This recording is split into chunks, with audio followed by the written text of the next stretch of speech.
Cricketer Mashrafe বিন মুর্তজা তার বাবাকে ওসিয়ত করেছেন মারা গেলে যেন তার লাশটা নড়াইলে না নেওয়া হয়, যে জায়গার তিনি এমপি ছিলেন। তিনি অভিমান করে তার বাবাকে বা পরিবারকে এই ওসিয়তটা করেছেন। দেখেন, তিনি অনেকে বলতে পারেন তিনি তো কোনো খুনের সাথে জড়িত ছিলেন না, তিনি তো ছাত্র হত্যার দায়ে অভিযুক্ত কোনো ব্যক্তি না, তিনি তো সরাসরি ছাত্রদের হত্যা করেন নাই। বিগত সময় ফ্যাসিস্ট আমলে যে জুলুম করা হয়েছে তিনি তো এটা করেন নাই। তিনি তো একটা ক্রিকেটার ছিলেন, দলমত নির্বিশেষে সবাই তাকে ভালোবাসতো। তাহলে তার এখানে কেন, তার উপর কেন জুলুম হবে, তার কেন বিচার হবে? একটা জিনিস মনে রাখবেন, একটা মূলনীতি রয়েছে, অন্যায় যে করে আর অন্যায় যে সহে দুজনেই অনেক ক্ষেত্রে সমান অপরাধী। তো সেই ক্ষেত্রে যে ব্যক্তি অন্যায় শুধু সহ্য করা না, অন্যায় সহযোগী ছিল, তাকে আপনি কিভাবে এখান থেকে দূরে ফেলতে পারেন? আর একটা বিষয়, যেই ভোট চুরির নির্বাচন ওই সময় হয়েছিল, এই নির্বাচনে কিন্তু তিনি এমপি হয়েছেন। তার বিরোধী দলে আমার বিএনপির যে ভাই ছিল, ওই জায়গায় যোগ্য একজন ব্যক্তি ছিল, সে মাত্র 7,000 ভোট পেয়েছে সামথিং, এরকম একটাই দেখলাম। আর তার ভোটের সংখ্যা ছিল একদম এক চাটাইয়া 2 লাখের কাছাকাছি, এরকম একটা অবস্থা। পুরা জোচ্চুরি মার্কা একটা নির্বাচন ওই সময় ওই জায়গাটায় হয়েছে, ডাকাতি হয়েছে, ভোট ডাকাতি। এটাও তিনি নিশ্চুপ ছিলেন। তিনি যেহেতু একদম পাবলিক ফিগার, জনগণ তার প্রতি একটা, যে কারণেই হোক, একটা তার প্রতি আস্থা ছিল এবং ওয়ার্ল্ড ওয়াইড তার একটা পরিচিতি আছে।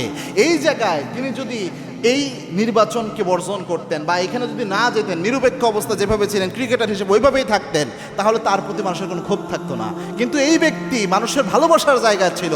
একজন জালেম জুলুম করবে, এই জুলুমের জন্য একজন জালেমকে সহযোগিতা করার জন্য তিনি তার সঙ্গী হয়েছেন, তার সহযোগী হয়েছেন। এবং আজিনা দেখাতে পারছে এটা যে আমার সাথে সাকিব আল হাসান আছে, আমার সাথে মাশরাফি বিন মুর্তজা আছে, ওয়ার্ল্ড ওয়াইড সে বিশ্বে দেখাইছে যে এরা আমার নির্বাচন আমার সাথে আছে। আর আমার দেশে কিছু হুজুররা শুধু বলে আমি নাকি জুলুম করতেছি, এই করতেছি, আমি নাকি ভোট চুরি করতেছি, এইভাবে সে তার ইমেজকে ক্লিয়ার করতে চেয়েছে এবং এরা ছিল তার সহযোগী। সুতরাং এটা কিন্তু মারাত্মক হয়েছে। এজন্য ভাই, আপনি অভিমান করে বলেন আর যাই বলেন, আপনার উচিত তওবা করা। একজন জালেমের সহযোগী আপনি হয়েছেন। আল্লাহর হাবিব 1450 বছর আগে বলেছেন, উনসুর আখাকা জালেমা মাজলুম, তোমার ভাই জালেম হোক মাজলুম হোক, দুইজনকেই তোমরা সাহায্য করো। সাহাবা একরাম প্রশ্ন করেছেন, ইয়া রাসূলুল্লাহ, জালেমকে সাহায্য করা যায় কেমনে? এটা বুঝে আসে না, মাজলুমকে সাহায্য কেমনে করতে হয় বুঝি। আল্লাহর হাবিব বললেন, জালেম যেন জুলুম করতে না পারে, জালেমের জুলুমের হাত ভেঙে দাও, এটাই হচ্ছে তার সাহায্য। এই জন্য কোনো জুলুম আপনি সহ্য করে নিতে পারবেন না। আপনি জুলুমের বিরুদ্ধে অবশ্যই প্রতিবাদ জানাতে হবে। আর আপনি জুলুমের সহযোগী হয়ে যাবেন, তো আপনিও তো জালেম হলেন, হাত দিয়ে হয়তো করেন নাই, তো আপনার সহযোগিতার কারণে একজন জালেম জুলুম করার যে সুযোগ, এটা সে পেয়েছে। এই জন্য আল্লাহর দরবারে মাপ চান, আল্লাহর কাছে, আল্লাহর দরবারে ফিরে আসেন এবং ভুলের স্বীকৃতি দেন। সবচেয়ে কষ্ট লাগে কি জানেন? এই যে জুলুমগুলো হয়েছে, এই ছোট্ট ছোট্ট বাচ্চারা জুলাই আন্দোলনে যখন গুলি করেছে, ছোট্ট একটা বাচ্চার চোখে গুলি লেগে মাথা দিয়ে বের হয়ে দেওয়াল ছিদ্র হয়ে গেছে, এমন ঘটনা হয়তো অনেকেই দেখেছেন।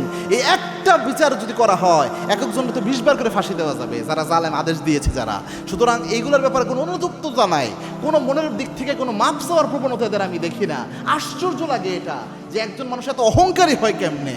জালেম পতন হয়েছে, তাও অহংকারের কোনো শেষ নাই। একটু মনের দিক থেকে অনুতপ্ততা নাই না যে আমার ভুল হয়ে গেছিল, এটা বললেও মানুষের সিম্পিতি পাওয়া যায়। আল্লাহ তাদেরকে হেদায়েত দান করুন। আমরা দোয়া করি, আমরা সব দলের পক্ষে কথা বলি, তাদেরকে আল্লাহ হেদায়েত দান করুন। এবং এখন যারা আছে বা বিরোধী দল যারা আছে, তারাও যেন ভবিষ্যতে জালেম হয়ে না ওঠে, আল্লাহ তাদেরকে তৌফিক দান করুন।